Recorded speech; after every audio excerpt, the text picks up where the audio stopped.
ભારતીયજીએ કીધું 31 ઓક્ટોબર સરદાર જયંતિએ અમદાવાદમાં રિવરફ્રન્ટમાં પ્રોગ્રામ હતો, કોઈ પ્રોબ્લેમ નહોતો. સ્વાભાવિક છે, રાજકોટ અને સૌરાષ્ટ્રમાંથી વધારે પ્રેશર હતું કર્જા મુક્તિ માટે લોકોનું કે કંઈક રાજકોટમાં પ્રોગ્રામ કરો. આશય લોકો આપઘાત ન કરે, ખોટી રીતે લોકો કડક ઉઘરાણી ન કરે, Reserve Bank of India governor આરબીઆઈની ગાઈડલાઈન પ્રમાણે ઉઘરાણી કરે. ખરાબમાં ખરાબ તો ઉઘરાણી કરવા વાળા ઘરમાં લોકોના ઘરમાં જઈને બેન દીકરીઓની માગણી કરતા હોય. શરમ આપવી જોઈએ આ લોકોને. એટલે બીજા કોઈએ બહુ ચિંતા નહીં કરવી જોઈએ. ગુજરાતમાં વેપારી સ્ટેટ છે. કોરોના ગયું, નોટબંધી ગઈ, જીએસટીનો ત્રાસ, આ બધામાં સ્વાભાવિક લોકોએ જે રૂપિયા લીધા હોય, જે કંઈ સંસ્થાઓ પાસેથી સમયસર આપવામાં તકલીફ હોઈ શકે. એમાંથી બહુ મોટો કંઈ અદાણી અંબાણીનો વારસો નથી મળી ગયો એને. અદાણી અંબાણીને બાકીના કરોડો રૂપિયા તમે આપો છો. કેટલાય લોકોના બેંકમાં પડેલા રૂપિયા આજે કોઈ માલિક નથી, એટલા આપો તો પણ રાહત થાય. ભઠ્ઠા ખાતામાં, એટલે માફ કર, પબ્લિકના પૈસા, બેંકવાળાના રૂપિયા ન હોય, બેંકવાળાની માલિકી ન હોય.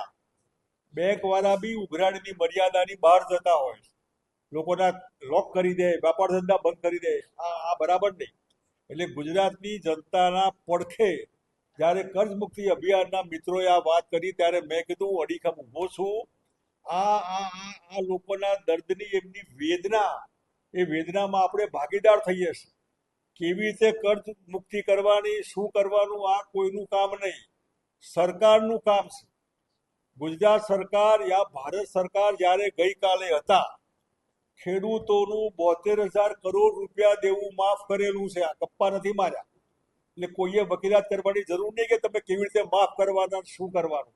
એટલે ગુજરાતના ખેડૂતો અને ગુજરાતની આ પબ્લિક જે ત્રાહિમામ પોકારી રહેશે આ લોકોના ત્રાસથી, એમને મલમપટ્ટી કરવા માટે, આશ્વાસન આપવા માટે, શાંતિથી એમની વાત સાંભળીને એમની વેદનામાં ભાગ લેવા માટે અમે લોકો આવ્યા છે.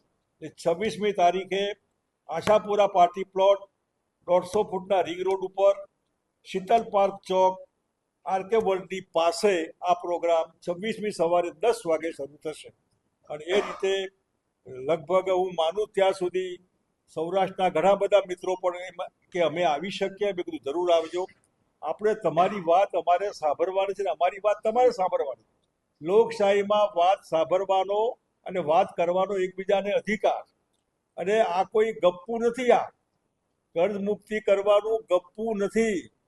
જો 72,000 કરોડ રૂપિયા માફ થયા હોય તો આ કર્જવાળા લોકોનું પણ દેવું માફ કરી શકાય. દરેકના રસ્તા છે. શંકરસિંહ વાઘેલાએ કોઈ દિવસ જાહેર જીવનમાં ગપ્પા માર્યા નથી, કોઈનું અહિત કર્યું નથી. અને માટે થઈને આવા લોકો જ્યારે આપણી પાસે આવીને રડે, દુઃખી થાય કે બાપુ અમે આપઘાત કરીશું, મરી જઈશું, આખું કુટુંબ ઝેરની શીશી લઈને બેઠું હોય અને રામ રામ કરવા જ્યારે ફોન કરે ત્યારે આપણે આશ્વાસન આપીએ, ચિંતા નહીં કરો, તમારો રસ્તો કાઢીશું, જીવતો નર ભદ્રા પામે, આ નહીં કરો.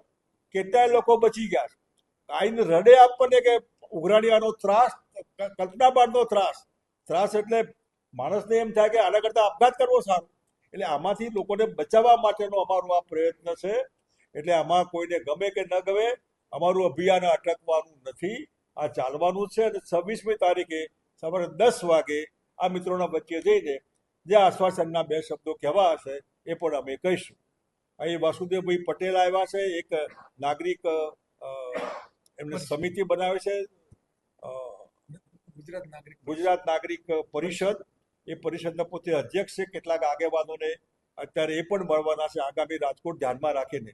અત્યારે અમારો મુદ્દો આ કર્જ મુક્તિનો છે. કર્જ મુક્તિમાં જે દુઃખી ભાઈ બહેનો છે એને આશ્વાસન આપવા માટે અમે આવવાના છે. અને અનુસંધાનમાં તમારે જે કંઈ પૂછવું કરવું એ પૂછો.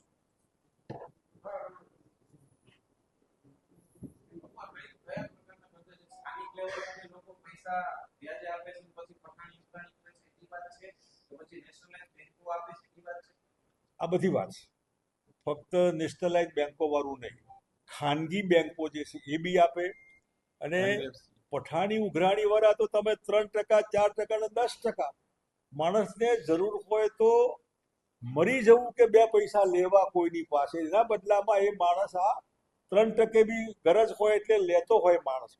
સંજોગો વસાત ન ચૂકવાય, એની દાનત નકામી હોય, એ પોતે જો પૈસા ખાઈ જવા માંગતો હોય તો એને સપોર્ટ ન મળીએ.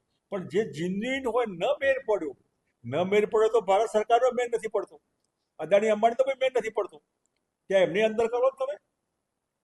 ગુજરાત સરકારનું દેવું 4 લાખ કરોડ કરતા વધી ગયું, 1 લાખ કરોડ વધારે કરો ને.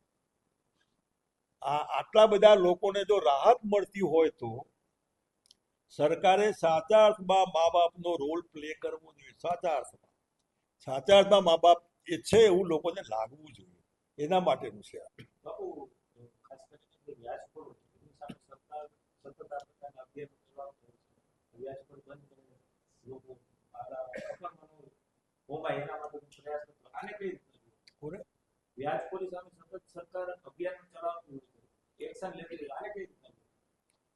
સરકાર શું એક્શન લે જ ખબર નથી.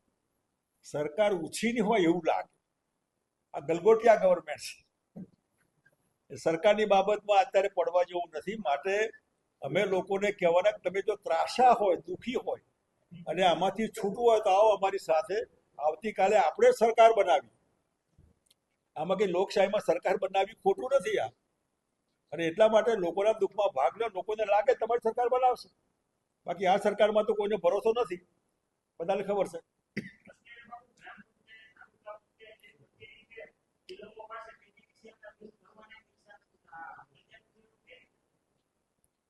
તમે ગુજરાતના લોકોના વોટરવર્ક્સ કનેક્શન આપણે માફ કર્યા.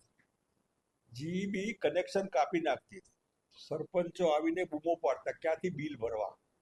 ને આવા બધા રસ્તા નીકળે, કોઈ પ્રોબ્લેમ નથી. દાનત હોય સરકારની તો બધા રસ્તા નીકળે. ઇન્ટેન્શન